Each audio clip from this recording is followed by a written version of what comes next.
Bonjour, on abordera aujourd'hui le troisième cours de la physiopathologie portant sur l'insuffisance cardiaque. C'est quoi l'insuffisance cardiaque?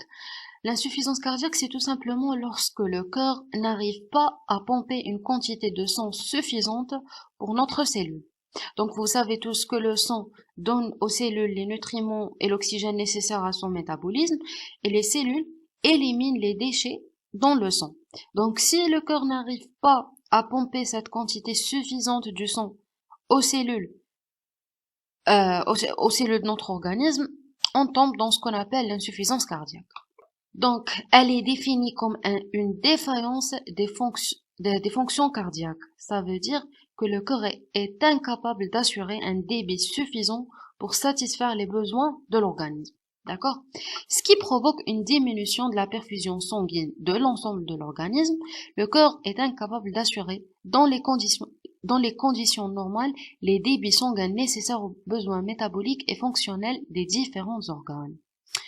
L'insuffisance cardiaque est un syndrome et non une maladie. C'est quoi un syndrome? Un syndrome, c'est l'ensemble de plusieurs symptômes pouvant évoquer la présence d'une maladie. D'accord? Très bien. Alors, la définition retenue par la Société européenne de cardiologie repose sur la présence de 3 critères. Alors, باش نقولوا بلي un patient عنده une insuffisance cardiaque, لازمنا au moins 2 critères ونتأكدوا يعني في حالة الشك من هذوما les 2 critères راح نتأكدوا بان troisième. D'accord? Alors, le premier critère, c'est la présence de symptômes de l'insuffisance cardiaque au repos ou à l'effort. Par exemple, تكون عندنا une dyspnée, la fatigue, au repos ou bien à l'effort. هذا le premier. Le deuxième, c'est que لازم تكون عندنا une preuve échographique. لازم نديروا l'échographie ولازم نلقاو باللي عندنا un dysfonctionnement cardiaque systolique ou bien diastolique au repos. Au repos. D'accord? En cas de doute, on va donner aux patients un traitement habituel de l'insuffisance cardiaque. Les هما les diurétiques et لازم نلقاو une réponse favorable. يعني كي نمدوا les diurétiques نلقاو حالته تحسنت. هنايا خلاص c'est que le patient تاعنا راه عنده une insuffisance cardiaque. D'accord? Donc les deux premiers critères doivent être obligatoires pour le diagnostic. Voilà, au troisième تأكدوا بها. D'accord? Alors, on va voir maintenant les formes cliniques de l'insuffisance rénale. On a premièrement de l'insuffisance cardiaque. On a premièrement l'insuffisance cardiaque droite, ou عندنا واحدة gauche et عندنا واحدة globale. C'est quoi? Qu'est-ce que ça veut dire ça? Alors, voici un cœur. Donc, si vous savez tous que le cœur, حنا نقدروا نقسموه en côté droit et en côté gauche. Le côté droit fait atrium droit, ventricule droit, et le côté gauche fait atrium gauche, ventricule gauche. Alors, si la défaillance est prédominante au niveau du ventricule droit, نقولوا بلي عندنا une insuffisance cardiaque droite, et si la défaillance elle est prédominante au niveau du ventricule gauche, نقولوا بلي عندنا une insuffisance cardiaque gauche. Si la défaillance est prédominante au niveau des deux côtés, nous نقولوا بلي عندنا une insuffisance cardiaque globale. D'accord? Aussi, نقدروا نقسموها لune insuffisance cardiaque chronique et insuffisance cardiaque aiguë. Alors, pour l'insuffisance cardiaque aiguë, généralement, c'est une apparition rapide des symptômes en rapport avec une altération de la fonction de la pompe cardiaque. D'accord? Donc, فجأة راح تلقاو بلي le patient تاعكم راح عنده une insuffisance cardiaque. Parfois, les symptomatologies رايحين يكونوا de nouveau chez le patient. يعني le patient ما يكونش عنده déjà une cardiopathie connue. D'accord? Ou parfois, la cause de l'insuffisance cardiaque aiguë هذه رايحة تكون une aggravation d'une cardiopathie connue. D'accord? Donc, l'insuffisance cardiaque aiguë désigne habituellement le survenu brutal d'un tableau d'insuffisance cardiaque, comme l'infarctus du myocarde et l'embolie pulmonaire. C'est quoi l'infarctus du myocarde? L'infarctus du myocarde, c'est tout simplement lorsqu'on a un ébauchement des artères coronaires qui alimentent les muscles cardiaques. Alors, واش يصرالنا لتما عندنا لي سيلول كاردياك تاعنا رايحين يموتوا. داكور باسكو خلاص ما ولاش يلحقهم لو سون. Et l'embolie pulmonaire, c'est tout simplement une obstruction d'une artère pulmonaire ou bien une branche maintenant. D'accord? Voilà, elle est marquée par l'apparition rapide de symptômes et des signes secondaires et un dysfonctionnement aigu ne permettant pas au mécanisme d'adaptation de se mettre en place. Donc, elle est rapide. Il peut aussi s'agir d'une situation de décompensation d'une insuffisance cardiaque chronique. Ou la تقدر تكون lorsque le corps تاعنا ne peuvent pas compenser une insuffisance cardiaque qui est chronique. C'est quoi l'insuffisance cardiaque? C'est lorsque le patient n'est plus hospitalisé. Bon, il garde une gêne fonctionnelle plus ou moins importante selon la gravité de l'insuffisance d'avo et il va suivre un traitement, mais là, il n'est pas hospitalisé. D'accord? Donc, l'insuffisance cardiaque chronique, c'est une situation stable, voilà, dans laquelle le patient peut être asymptomatique ou peut présenter une dyspnée d'effort plus ou moins importante, mais elle est stable. D'accord?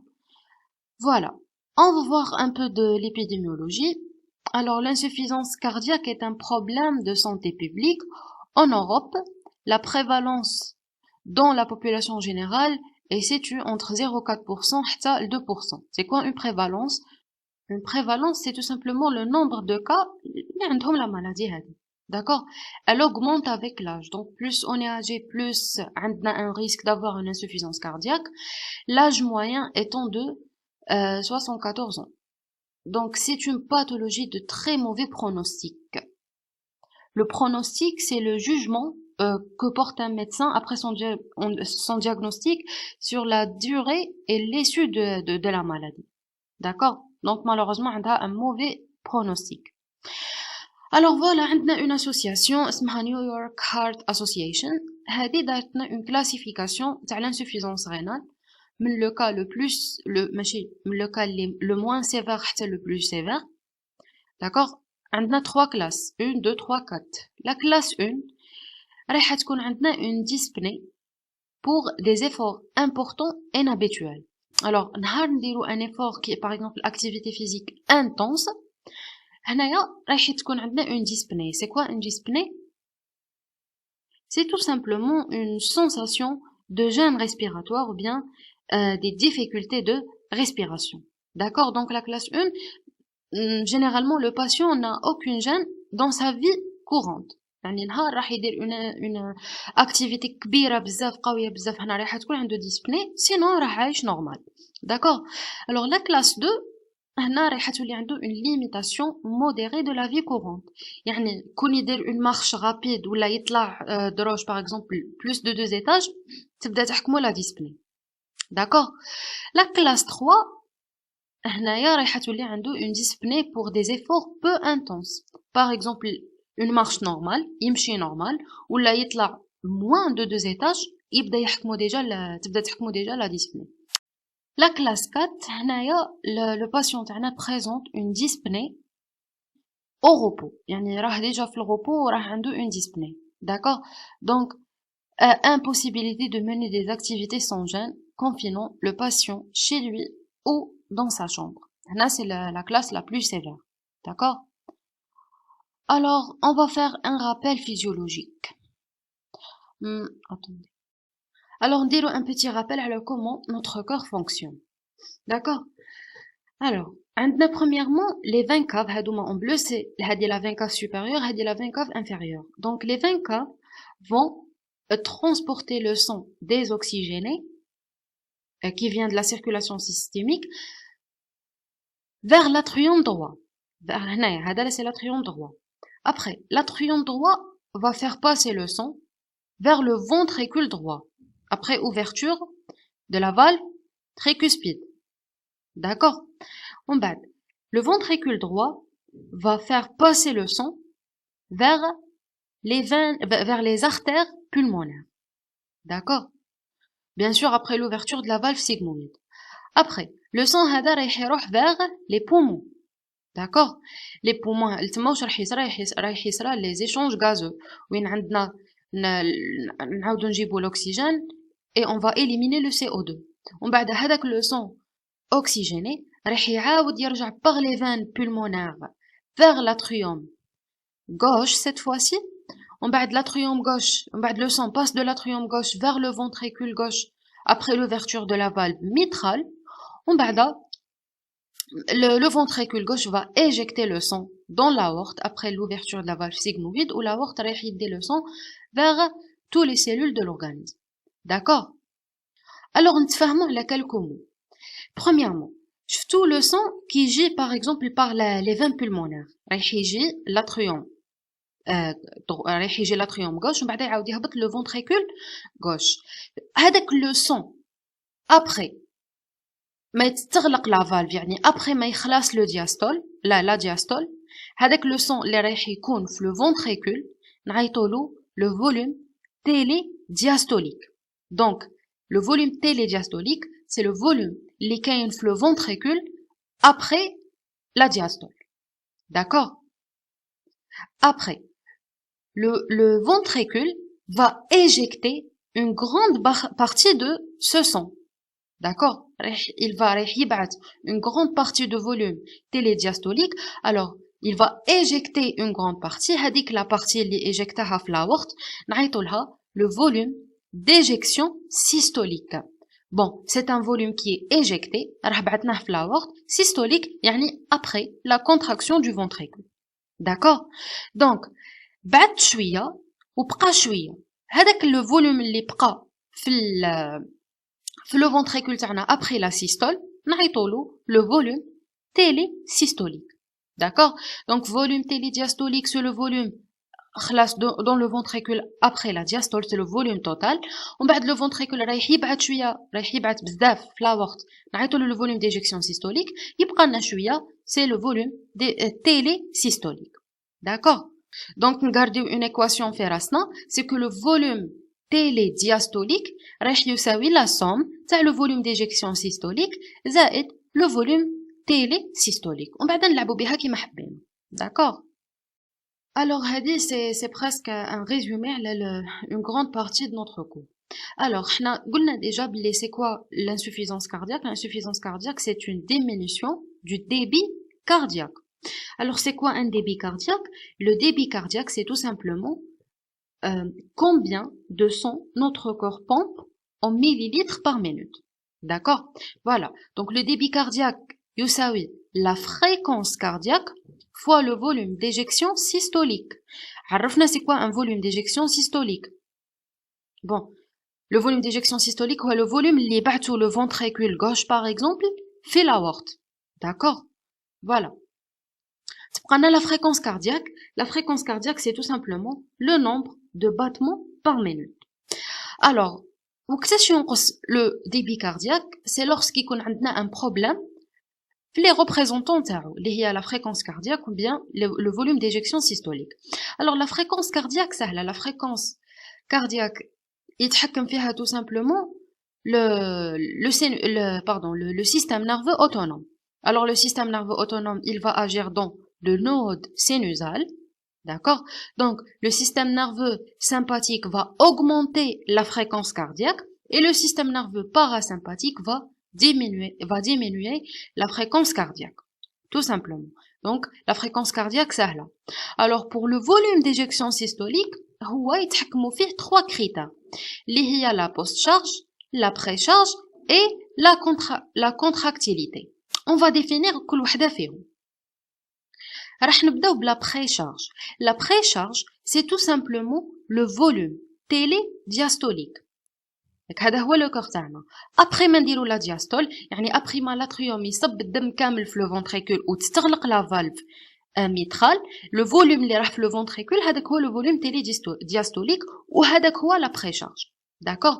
لا بريشارج هذه ثاني تتحكم فيها بون لا بريشارج هذه ثاني تتحكم فيها حوايج بزاف اللي هي برومييرمون لو تونوس اي لا فوليمي لو تونوس فينو اي لا فوليمي يعني نقدروا نقولوا اوسي لو روتور فينو يعني شحال راه يرجع لنا الدم لاتريوم تاعنا من لي فان. داكور سي لو روتور فينو. اوسي لا كومبليونس. سي كوا لا كومبليونس؟ Pardon, la compliance, c'est le degré de dilatation de notre ventricule. يعني le ventricule تاعنا شحال يقدر يديلاتا باش يتعمر لنا بالدم. D'accord? C'est ça la compliance. On va voir après بلي كاين quelques pathologies وين le ventricule تاعنا ne peut pas se dilater. Il est rigide. Et donc, ما نقدروش نعمرو assez de sang. Et donc, on tombe dans ce qu'on appelle l'insuffisance cardiaque. D'accord? Voilà. Bon, هذه pour la précharge. La précharge, c'est le volume télédiastolique. Pour la post-charge, c'est quoi la post-charge?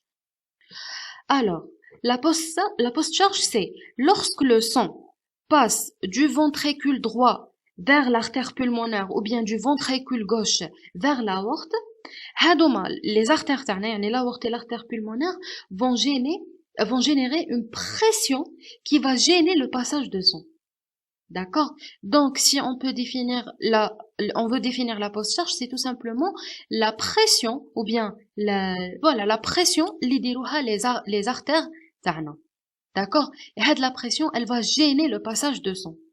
D'accord? Donc, la pression, il y a la post-charge.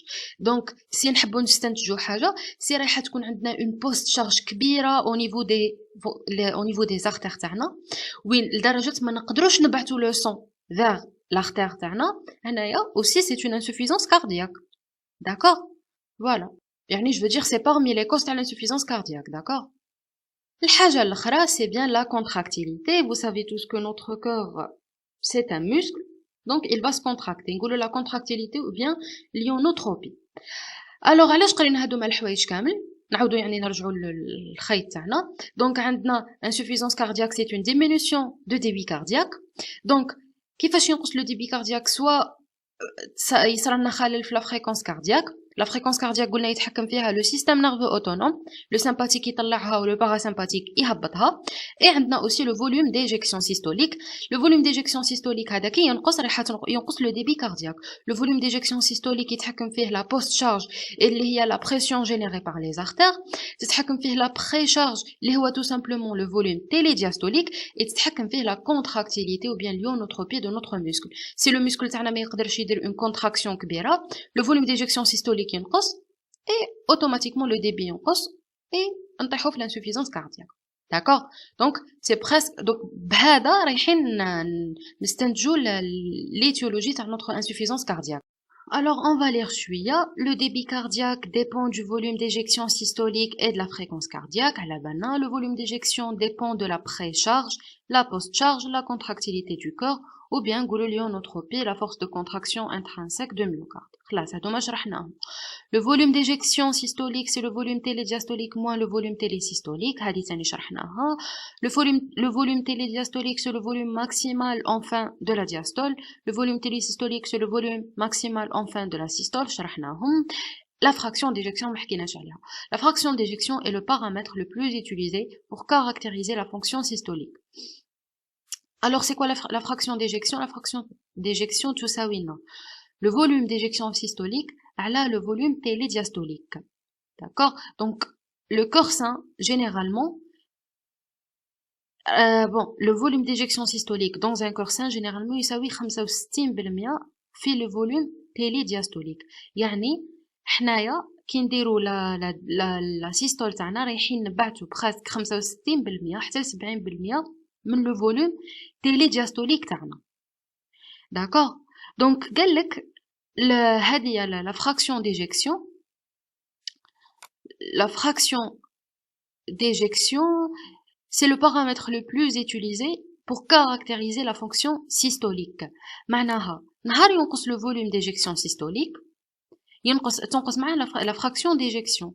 يقدر ينقص le volume d'éjection systolique soit par augmentation de la post-charge, هذاك la pression تاع les artères تزيد, soit par exemple le cœur تاعنا ولا le ventricule تاعنا ما يقدرش يدير une contraction كبيرة باش يبعث le volume d'éjection باش يبعث le volume d'éjection systolique, etc. D'accord? هذه هي la fraction d'éjection. Voilà, la fréquence cardiaque dépend de l'équilibre entre le système sympathique cardio-accélérateur et le système parasympathique cardio-modérateur. Voilà, la précharge correspond au volume télédiastolique du ventricule gauche selon la loi de Frank-Starling. Plus la précharge augmente, plus la force de contraction est grande du fait de la mise en tension plus importante des fibres myocardiques. Mais celle-ci a des limites. Bon, نشرحوا هذا la loi de Frank-Starling من دركا. Alors قال لك كي تزيد لا بريشارج يعني يزيد لو فوليوم تاع لي دياستوليك لو كور تاعنا رايحه تصرالو اون ديلاتاسيون كوم سي تربولات. شفتو كي تجبدو بيان هذاك ليلاستيك، كل ما جبدنا بيان كل ما درنا اون ديستونسيون كبيره ليلاستيك هذاك الضربه تاعنا راح تكون قويه. سي لا ميم شوز لوغسك ما نعمرو الدم نعمروه بزاف في لو فونتريكول تاعنا و le ventricule تاعنا il va se dilater après كي نديرو l'éjection تاعنا l'éjection راح تكون قويه. d'accord mais celle-ci عنده des limites. si le volume la précharge تاعنا راح تكون كبيره فوق القانون وين la dilatation راح تكون يعني فوق القانون تاع le ventricule تاعنا c'est comme si un ressort. شفتو كي تجبدوه حتى خلاص on va dépasser les limites ما عاودش يرجع لو غوسور، رايح يبقى هكاك متجعد ويبقى هكاك il va pas faire هذيك la contraction. la même chose pour le corps تاعنا. on va voir après بلي كي تكون une précharge énorme يعني فوق les limites هنايا لو كور تاعنا رايح تكون عندك شغل اثر عكسي دونك ما رايحش تصرى لا كونتراكسيون اصلا. d'accord donc كل ما زادت لا précharge كل ما زادت la dilatation de notre corps كل ما زادت la force de contraction mais راح تبقى كاينه des limites.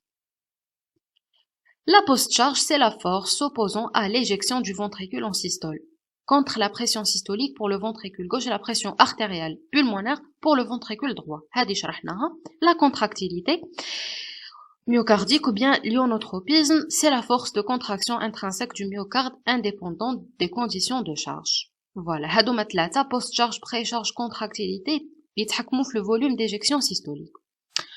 Donc, راح ندخلو في la physiopathologie de l'insuffisance cardiaque.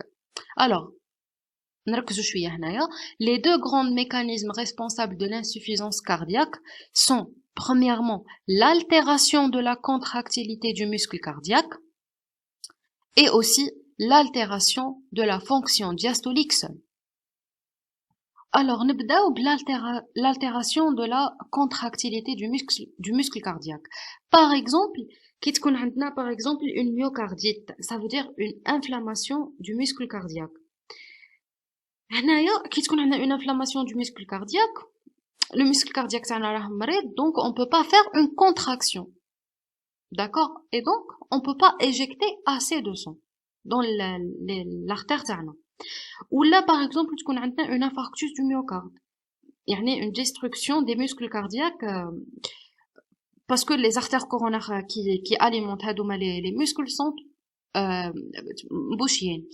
d'accord donc في هادوما par exemple les deux cas عندنا une altération de la contractilité du muscle cardiaque.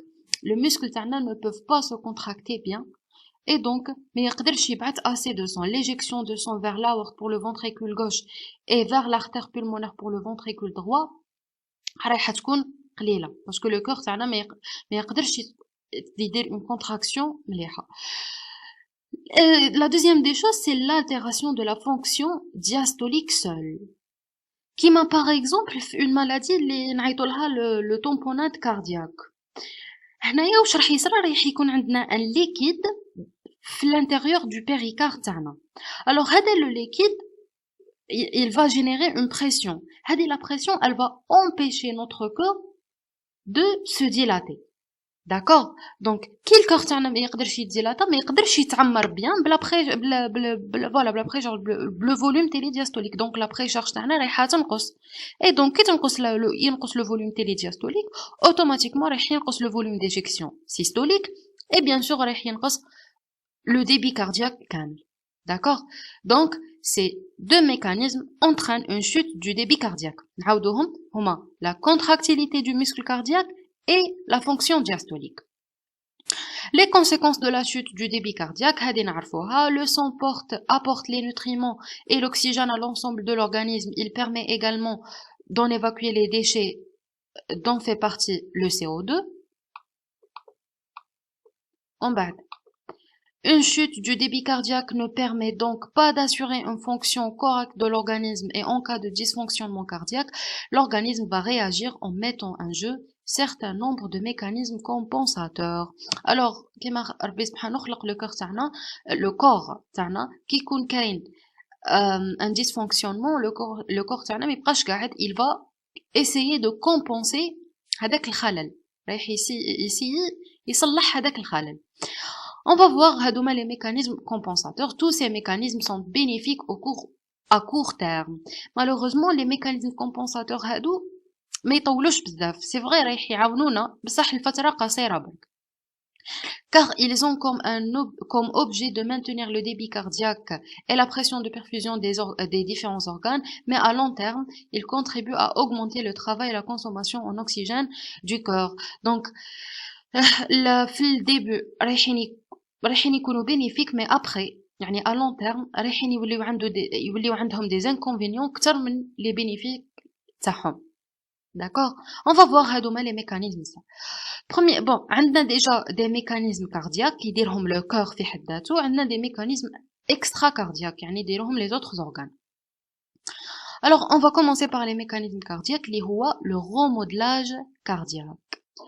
Le remodelage cardiaque veut dire que notre cœur va changer de forme. D'accord? On a deux types. On a premièrement la dilatation ventriculaire et on a l'hypertrophie ventriculaire, donc on va voir après.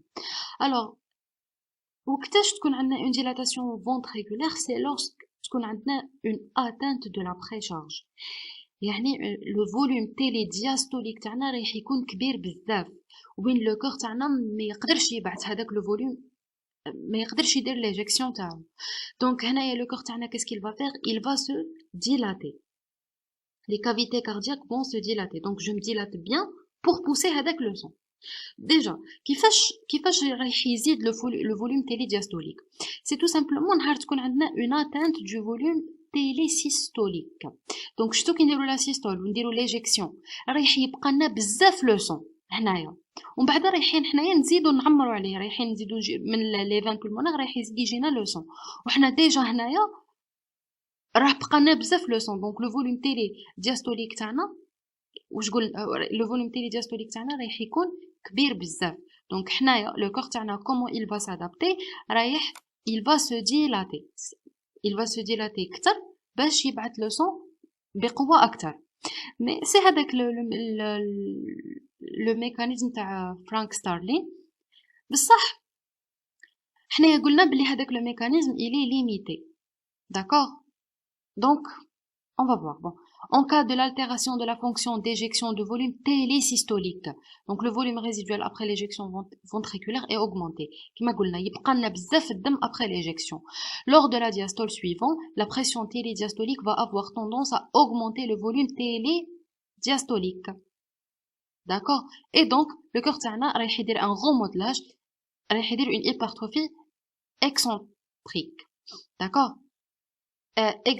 excentrique معناها زدنا في le diamètre تاع le ventricule تاعنا, باسكو راح نشوفوا après une hypertrophie concentrique وين رايحين نزيدو في l'épaisseur. D'accord? ماشي في le diamètre. Cette dilatation ventriculaire est un processus très important dans la compensation. Par exemple, si un volume télédiastolique passe de 100 à 200 millilitres, lorsque la fraction d'éjection ventriculaire chute de 60% à 30%, on s'aperçoit que le volume d'éjection ventriculaire reste conservé. Alors, donc, si le volume télédiastolique زاد, donc شغل المقام زاد, donc la fraction d'éjection راح يصير لها رايحة تنقص. Mais parce qu'on a un mécanisme compensateur اللي هي la dilatation, donc si je me dilate bien, je pousse bien, et donc le volume d'éjection رايح يبقى كيما راه, ما رايحش ينقص. D'accord? Voilà. Mais كيما قلنا هذا le mécanisme راه limité. Donc la précharge ou bien le volume télédiastolique est en relation avec le remplissage diastolique ventriculaire. Son augmentation allonge les fibres myocardiques qui répondent en systole par un accroissement de leur force de contraction et une augmentation de leur vitesse de raccourcissement et une éjection plus complète. C'est ce qu'on appelle l'effet de Starling. D'accord? Donc, je me dilate bien, je pousse bien. C'est le principe تاعو. Mais attention, l'étirement les fibres تاعنا, bien l'étirement تاع le sarcomère تاعنا, s'il dépasse 2,5, خلاص رايح يخسر. D'accord? Donc l'étirement des fibres myocardiques ne va pas au-delà de certaines limites. et l'effet de Starling est difficilement mis en jeu, d'où l'augmentation de la dilatation ne fait qu'aggraver la post-charge, donc راح تزيد هذيك la pression artérielle, la force de la contraction et la vitesse de raccourcissement diminuent. Donc la force de contraction est réduite ainsi que le volume éjecté. Donc كيما قلت لكم imaginez le cœur تاعنا comme si un ressort. C'est l'exemple اللي قالته لنا le prof. Si تجبدوا le ressort بزاف le ressort ما يعاودش يرجع. D'accord? La force de contraction تاعو رايح يخسر. La même chose pour notre corps. Donc l'effet de Starling خلاص ما يزيدش يصرا. Voilà. Le deuxième mécanisme, c'est bien l'hypertrophie ventriculaire. Alors, l'hypertrophie ventriculaire, c'est tout simplement, c'est lorsqu'on a une post-charge كبيرة. يعني هذيك la pression qui gêne le passage de sang au niveau des artères, رايحة تكون كبيرة. Alors, le corps qu'est-ce qu'il va faire? Il va s'hypertrophier. رايح يزيد في la masse musculaire تاعو، رايح يخشان، رايح يدير بزاف les muscles باش يدير une contraction كبيرة، رايح يبعث le sang avec une pression كبيرة اللي رايحة تغلب la post-charge. D'accord? Donc, pour faire face à une augmentation de la pression systolique, s'installe l'hypertrophie des parois et l'augmentation de l'épaisseur. من قبل كنا نقولوا l'augmentation de diamètre في la dilatation. هنا c'est l'augmentation de l'épaisseur. Alors, l'augmentation de l'épaisseur des parois permet de normaliser la contrainte de la paroi ventriculaire. C'est une hypertrophie concentrique, l'axe excentrique. D'accord? C'est une augmentation de la masse myocardique qui résulte plus d'un accroissement de diamètre de chaque fibre que d'augmentation du nombre de fibres. D'accord? Dans un premier temps, elle est dite adaptative. Donc, qu'est-ce qu'elle va faire? Elle va réduire la post-charge, qui met femme, accroît la force de contraction et rétablit des possibilités de raccourcissement normal en augmentant la vitesse de raccourcissement. Cette situation peut se détérioriser si l'hypertrophie s'accroît plus vite que la dilatation ventriculaire de réduction à la fois de la réserve en précharge et de la contractilité myocardique. Ceci va augmenter le travail cardiaque et la rigidité des parois ventriculaires. وش معنى هذه الهضرة كامل؟ Bon, l'hypertrophie ventriculaire راح يكون عندها إيجابيات. Bon, قلنا راح تغلب la post-charge. Mais en même temps, هاو لو كور تاعنا دار اون هيبرتروفي. بون هذا كان لو كور مع الاول كان داكوغ، ومن بعد دار اون هيبرتروفي.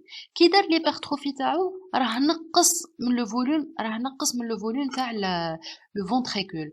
دونك هذا سي لو فونتريكول كان يتعمر منا، هذا كامل كان ان فونتريكول. ومن بعد كي درنا اون هيبرتروفي نقص لو فونتريكول ولا غير هذا.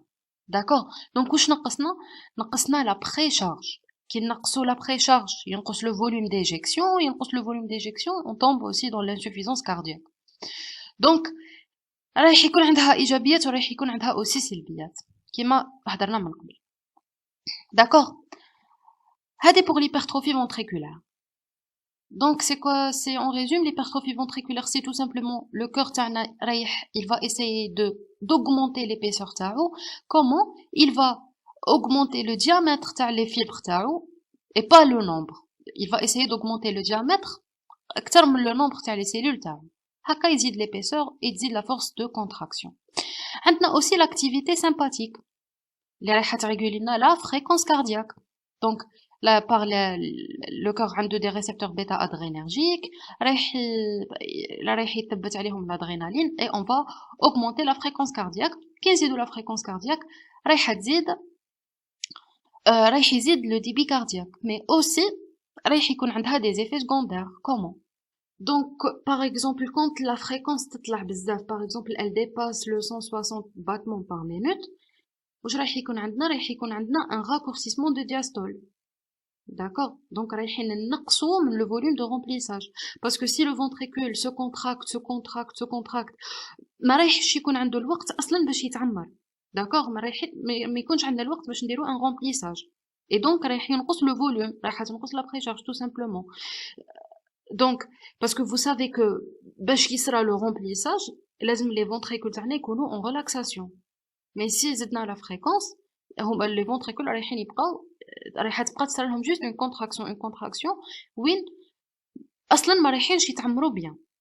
داكوغ فوالا. نروحو دوكا لي ميكانيزم اكسترا كاردياك. Alors, premièrement, la stimulation noradrénergique. L'adaptation de l'organisme à une telle situation consiste à modifier les circulations régionales de façon à privilégier les circulations cérébrales, coronaires et des muscles respiratoires aux dépens des circulations cutanées, rénales et splanchniques. واش معناها؟ معناها tout simplement bon عندنا la sécrétion de la noradrénaline اللي رايحه تروح vers les vaisseaux رايحه دير لنا une vasoconstriction les vaisseaux de telle façon que رايحه توصل الدم vers les organes nobles تاعنا اللي هما par exemple le cerveau, le cœur, d'accord. donc رايحه elle va maintenir la circulation cérébrale et coronaire بصح على حساب la circulation cutanée ou على حساب le rein ou على حساب la circulation splanchnique يعني qui vascularise le système digestif généralement. D'accord. Donc la noradrénaline واش رايحه دير؟ قلنا رايحه دير une vasoconstriction رايحه توصل beaucoup plus du sang vers les organes nobles كيما le cerveau et le cœur بصح على حساب les muscles, le rein, la peau. D'accord. Donc grâce à la noradrénaline dont la concentration augmente dès le stade initial de l'insuffisance cardiaque, cette adaptation est pour partie utile car elle maintient les perfusions des organes nobles. Mais en revanche, délétère pour les muscles squelettiques généralement رايحه دير لهم une fatigabilité parce que ما يوصلهمش assez de sang, ما يوصلهمش assez d'oxygène et ما يوصلهمش assez de nutriments. D'accord. La diminution de la perfusion rénale favorise les néphrons les plus profonds qui ont la meilleure capacité de concentrer la noradrénaline, d'où une rétention sodée et enfin de provoquer une désensibilisation progressive des bêta-récepteurs myocardiques aux catécholamines endogènes en cas de stress ou des efforts physiques. Qu'est-ce que ça veut dire? واش معناها نهار حنا قلنا بلي لو سون رايح يولي ما يوصلش بزاف للغان رايح يروح فيغ لي زورغان نوبل دونك رايح تنقص لا بيرفوزيون غينال. هنايا لو غان رايح يفرز لا نورادرينالين كيما نعرفوا راه عندها بزاف لي زيفي. باغ اكزومبل elle va augmenter la contraction des vaisseaux باش يوصل plus de sang vers les reins ou aussi elle va augmenter la fréquence cardiaque. alors قال لك هنايا lorsque la noradrénaline تبقى toujours كاينه بزاف. d'accord. وتروح toujours تستيمولي le cœur تاعنا رايحه تصرا une désensibilisation تاع les bêta récepteurs cardiaques. يعني le cœur تاعنا رايح يولي insensible au noradrénaline. يعني نهار نكونوا نحتاجوا la noradrénaline en cas de stress ou bien en cas d'effort physique وين نحتاجوا l'augmentation de la fréquence cardiaque تاعنا هنايا les récepteurs تاع la noradrénaline les le cœur les récepteurs bêta adrénergiques يوليو insensibles parce que déjà le taux تاع la noradrénaline راه déjà عالي دائما عندنا stimulation des bêta récepteurs myocardiques et donc من كثرة ما ستيموليناهم بزاف راح تصير لهم une désensibilisation et donc رايحين يوليو insensibles la noradrénaline surtout bien en cas de stress et d'effort physique. D'accord. Parce qu'on sait bien que la noradrénaline رايحه تزيد لنا la fréquence cardiaque. D'accord. Mais à certains moments malheureusement les récepteurs رايحين يولوا insensibles ليها. Le deuxième c'est l'activité du système rénine angiotensine aldostérone. هذا شرحناه في le trouble hydrosodé. Mais bon, lorsque l'insuffisance cardiaque évolue en particulier au cours des poussées, le système rénine angiotensine aldostérone est activé et il en résulte une augmentation de la concentration d'angiotensine 2 et d'aldostérone. Alors, lors de l'insuffisance cardiaque, le معندناش assez de sang dans les vaisseaux. Donc, le cœur aura tendance d'augmenter la volémie. Parce que معندناش بزاف le sang dans les vaisseaux تاعنا. Donc, راح يزيد la volémie. Il va stimuler le système rénine angiotensine aldostérone et il va stimuler après l'ADH. D'accord. Donc le système rénine angiotensine aldostérone, donc si vous vous souvenez عندنا l'angiotensinogène رايح يولي angiotensine 1 par l'enzyme اللي هي la rénine ومن بعد l'angiotensine 1 رايح يولي angiotensin 2 par l'enzyme de conversion pulmonaire. L'angiotensine 2 على بالنا بلي هو c'est le plus puissant vasoconstricteur dans notre organisme. Donc il va induire premièrement une vasoconstriction D'accord? Donc, il va induire une vasoconstriction. Il va potentialiser le système sympathique. Donc, il va augmenter l'activité du système sympathique. Donc, on va augmenter la fréquence cardiaque. Aussi, le système rénine-angiotensine activé par la vasoconstriction au niveau rénal induit par la stimulation sympathique due à la baisse de la pression artérielle systémique. Donc, il va une majoration de la rétention sodée provoquée par une diminution du débit sanguin rénal. Déjà, c'est quoi un débit sanguin rénal? Le débit sanguin rénal, c'est la quantité de sang les توصل le rein par minute. D'accord? Donc, en général, le rein reçoit 25% du débit sanguin. De 1,2 litres par minute. D'accord? Donc, lorsque le rein تولي توصل له quantité قليلة من الدم, d'accord, parce que a insuffisance cardiaque, le rein qu'est-ce qu'il va faire? Il va augmenter la rétention d'eau. Il va augmenter la rétention sodée ومن بعد رايحة ترجع معاها l'eau, parce que يقول لك c'est bizarre كاين le sang راه قليل, d'accord, parce que نقصنا له le débit sanguin rénal. Aussi, l'augmentation de la vasoconstriction, la potentialisation du système sympathique, et il favorise aussi l'hypertrophie myocardique. D'accord? Et aussi, parmi les mécanismes, il va stimuler la sécrétion d'aldostérone. L'aldostérone, qu'est-ce qu'il va faire? L'aldostérone, il va agir sur les différentes parties de néphron. Il va exprimer des récepteurs, il va exprimer des canaux qui vont assurer la rétention de Na+. D'accord? Et qui يدخل le Na+, رايح يدخل معاه l'eau.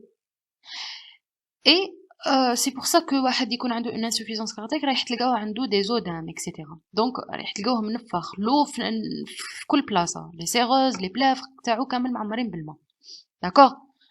Voilà, ça c'est pour le rénine-angiotensine aldostérone. Aussi, on a l'activation du système arginine-vasopressine, c'est l'ADH. Alors l'ADH, c'est une hormone, l'ADH ou bien l'arginine-vasopressine. Bon, l'ADH, c'est une hormone qu'elle va agir au niveau de tube distal du néphron. Il y a des urines qui sont diluées, donc l'ADH, qu'est-ce qu'elle va faire? Elle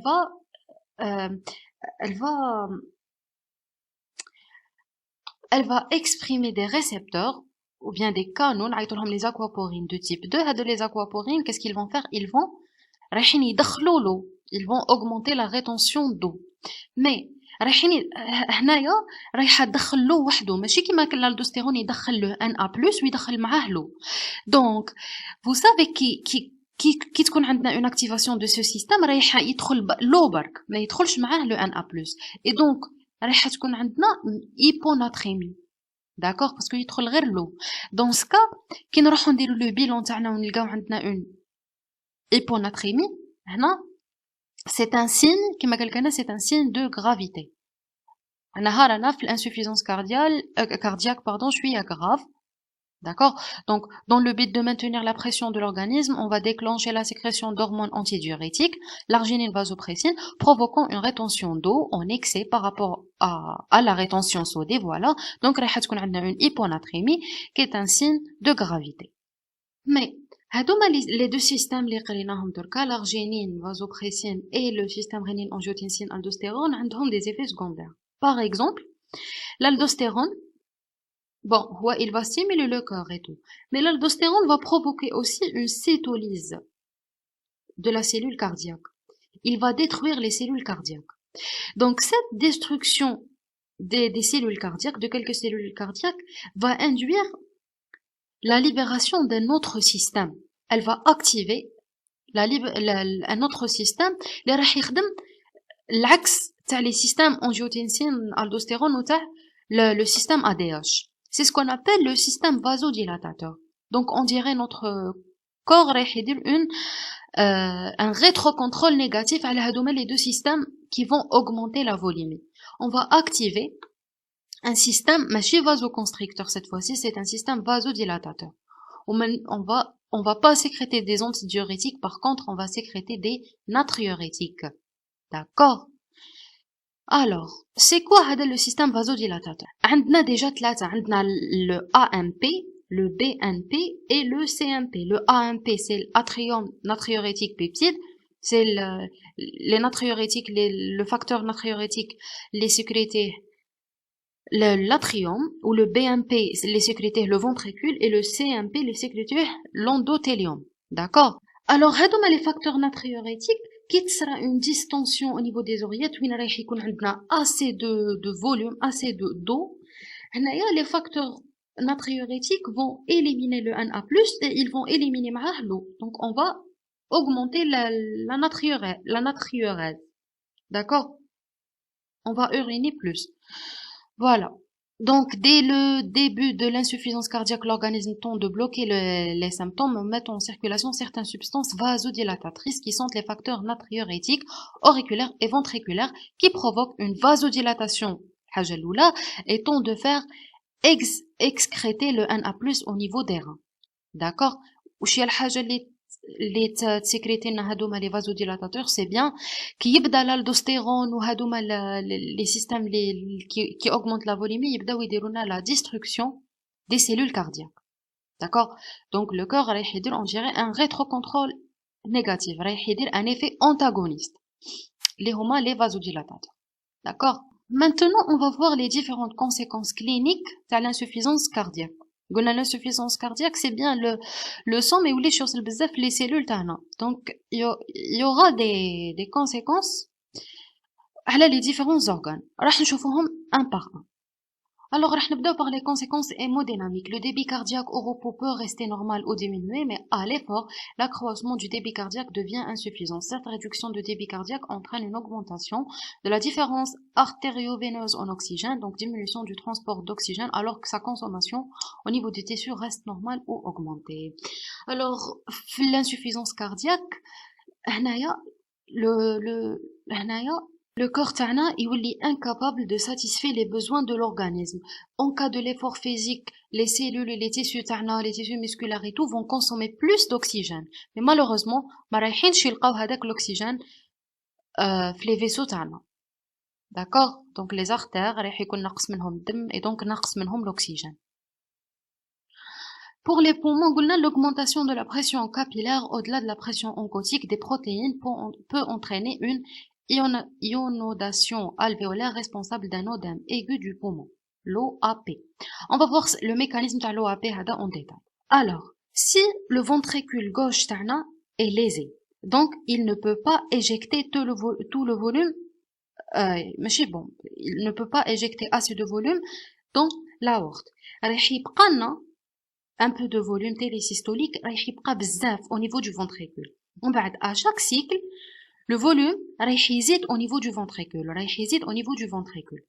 Bon, يزيد في le ventricule, ومن بعد رايح يوصل حتى l'atrium, ومن بعد من l'atrium رايح يعاود يرجع par les veines pulmonaires يعاود يرجع les poumons. D'accord? Donc, كي تكون عندنا une lésion du ventricule, le sang رايح يبقى au niveau du ventricule, ومن بعد يزيد le volume تاعو رايح يوصل vers l'atrium, ومن بعد يزيد le volume تاعو رايح يرجع par les veines pulmonaires. Qu'est-ce qu'on aura après? On aura une augmentation de la pression au niveau des veines pulmonaires. Quelle pression? C'est bien la pression hydrostatique. La pression hydrostatique, c'est la pression qu'elle va pousser sur les parois des artères. D'accord?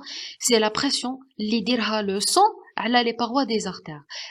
Donc, la pression, quand elle va augmenter au niveau des veines, l'eau va fuir les vaisseaux vers l'interstitium. Et on tombe dans ce qu'on appelle l'œdème pulmonaire. D'accord? Donc, la pression hydrostatique رايحة تزيد, l'eau رايح يخرج من les vaisseaux vers l'interstitium, تولي عندنا une œdème pulmonaire aiguë.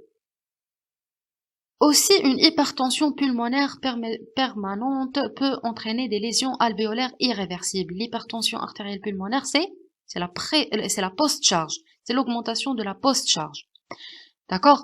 Alors, l'augmentation de la post-charge, elle va entraîner des lésions au niveau des alvéoles. Au niveau des reins. Sur les reins, l'angiotensine 2 par son pouvoir vasoconstricteur sur les artérioles efférentes, permet de maintenir le débit de filtration glomérulaire face à la baisse du débit sanguin rénal, pouvant induire une insuffisance rénale fonctionnelle. C'est quoi une insuffisance rénale fonctionnelle? Alors, lorsque le volume de sang qui traverse le rein ينقص يعني نقصوا la perfusion rénale. عندنا une baisse de la filtration glomérulaire et donc une baisse de la diurèse. D'accord? Mais هذا le dysfonctionnement تاع le rein ماشي السبب تاعو خلل في le rein في حد ذاته par exemple خلل في le néphron ولا non.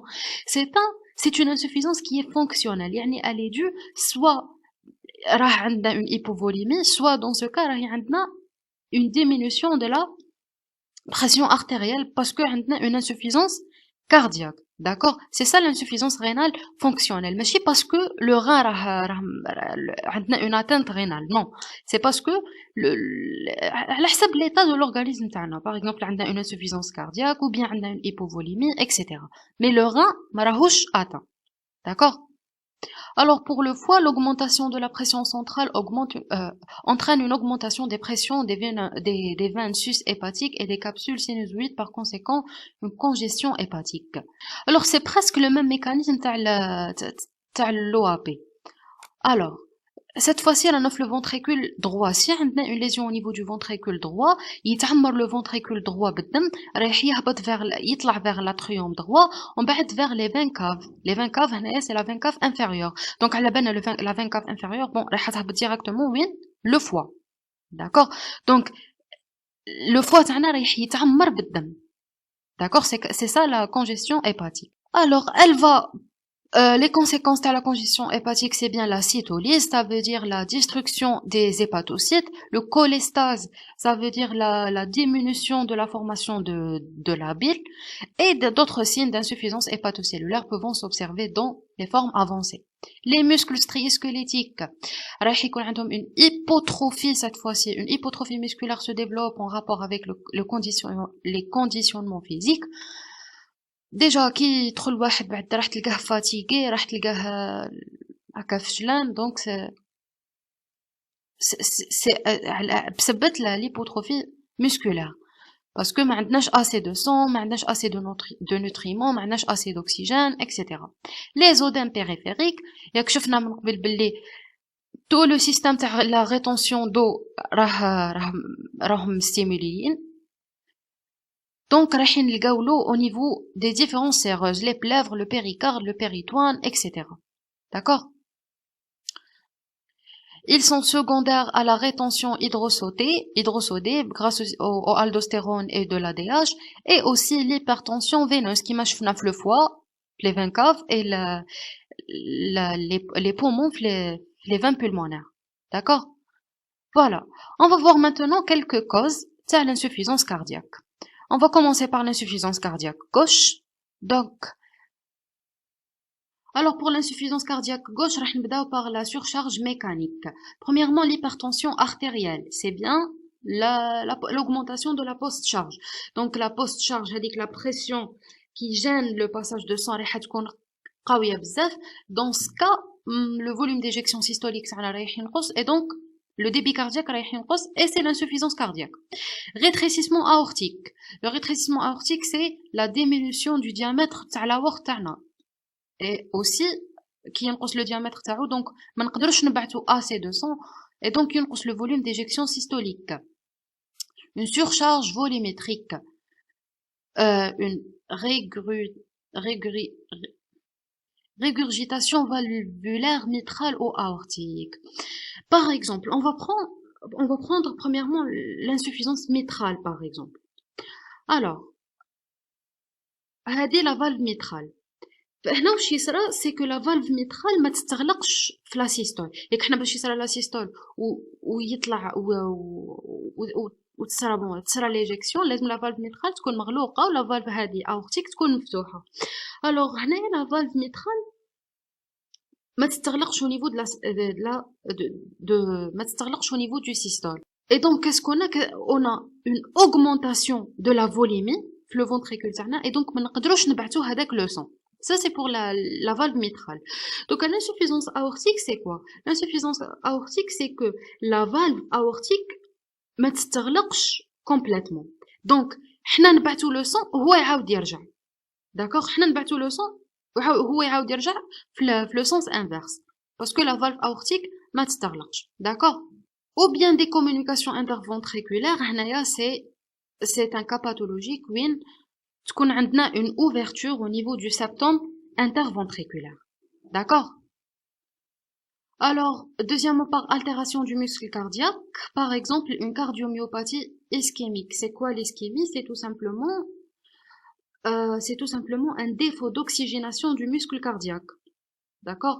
Ou par exemple une maladie coronaire qui m'a fait l'infarctus du myocarde, ou une obstruction d'une artère coronaire qui est vascularise certains muscles, et donc راح تكون عندنا une destruction partielle تاع هذيك la partie des muscles. D'accord? Aussi, les maladies entraînant une gêne ou au remplissage du ventricule gauche, qui m'a les myocardiopathies hypertrophiques ou restrictives. وش يعني les parois du ventricule تاعنا راح يكونوا non compliants, mais ils ne peuvent pas se dilater, راح يكونوا rigides, et ça va gêner le remplissage. Donc le volume télédiastolique رايح ينقص. D'accord? Voilà. Donc quand on a l'insuffisance cardiaque droite, c'est presque la même chose. Premièrement, par surcharge mécanique, l'hypertension artérielle post-capillaire, hypertension artérielle pulmonaire pré-capillaire. Donc l'hypertension, c'est bien la post-charge, je dis de la post-capillaire, ça veut dire que l'augmentation de pression est en aval des capillaires pulmonaires, et pré-capillaire, c'est en amont des capillaires pulmonaires, tout simplement. Par exemple, des bronchiopathies chroniques, par exemple une inflammation de la muqueuse bronchique, ou bien des embolies pulmonaires, on a par exemple des caillots de sang au niveau des artères pulmonaires. Une obstruction des artères pulmonaires. D'accord? Obstacle valvulaire tricuspidien ou pulmonaire. C'est la même chose dans la valve mitrale ou aortique. Donc, la valve tricuspide, la valve ما تستغلقش au niveau de systole, et donc on a une augmentation de la volémie, ou la valve pulmonaire ما تستغلقش au niveau de l'éjection, et donc le sang يعاود يرجع في le sens inverse. D'accord? Volumétrique, insuffisance tricuspidienne ou pulmonaire, les valves, ou bien une chaînette gauche-droite, c'est la même chose qui m'a fait le gauche, qui يتبدلوا les valves, une altération du muscle cardiaque, soit une myocardiopathie de surcharge droite, un infarctus du myocarde droit, tout simplement. Alors on arrivera à la fin de notre cours, j'espère que c'était utile pour vous, excellent courage.